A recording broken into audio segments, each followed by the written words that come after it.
Second cause an inactive sedentary lifestyle. अब आप पूछोगे ये कैसे, अभी बता देते हैं आपको। इसको आप समझिएगा, इस डायग्राम को, ये एक फलसफा है, ये क्रक्स है डायबिटीज का, डायबिटीज को प्रिवेंट करने का, ओबेसिटी को प्रिवेंट करने।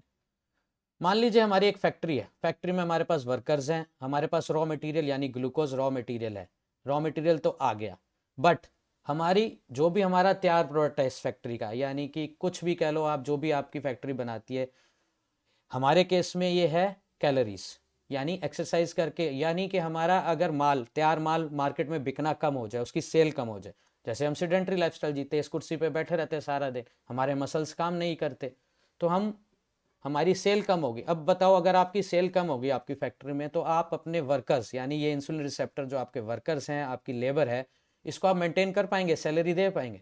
बिल्कुल नहीं दे पाएंगे। सिमिलरली बॉडी को इन रिसेप्टर्स को मेंटेन करने के लिए काफ़ी एनर्जी और रिसोर्सेज को खर्च करना पड़ता है।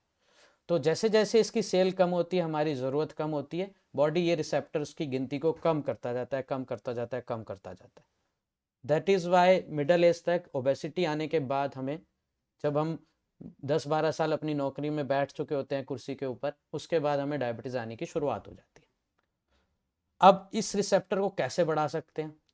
अब अगर हमने आपकी सेल बढ़ा दी मार्केट में आपके तैयार प्रोडक्ट की, तो ऑफकोर्स आपको लेबर हायर करनी पड़ेगी। सेम बॉडी के साथ होता है। यहाँ लिखा है increase in resistant training, but यहाँ एक बात जरूर ध्यान रखिएगा, ज़्यादातर डॉक्टर यहाँ और पेशेंट भी ये गलती करते हैं, बोलते हैं वॉक करो वॉक करो। मैंने आज तक किसी भी पेशेंट की वॉक करके दवाई को ख़त्म होते नहीं देखा डायबिटीज़ की।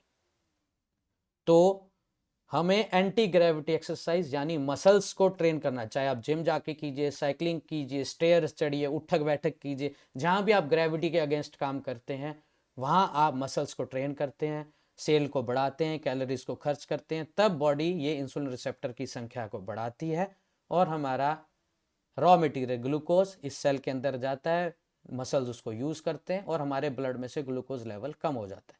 इसी अब हम सब जानते हैं एक्सरसाइज के फायदे, बट आज अगर हम ये साइंस को समझ जाएं एक्सरसाइज के, तो हम समझ पाएंगे कि कितनी ज़रूरी एक्सरसाइज है। Exercise of course is a very detailed topic, we will in future have a separate webinar on exercise, specially to make you understand कि एक्सरसाइज की क्या इंपॉर्टेंस है। तो अब प्रॉब्लम ये आती है, फैक्ट्री में ये तैयार माल तो हम खर्चते नहीं है और कच्चा माल हम बढ़ा ही जाते हैं। खाने की हमारी रोक नहीं है, हम उतना ही खाते हैं, बल्कि ज़्यादा ही खाते हैं। जो हम 25 पे खा रहे हैं, 50 की उम्र पे उससे ज़्यादा खा रहे होते हैं। ठीक है ना? तो ये बात ज़रूर समझिए। इसका एक सिमिली मैंने किया आपकी फैक्ट्री के साथ। इस क्रक्स को अगर आप समझ गए तो आप डायबिटीज़ से जीत जाएंगे और एक्सरसाइज को रेगुलर कर लेंगे।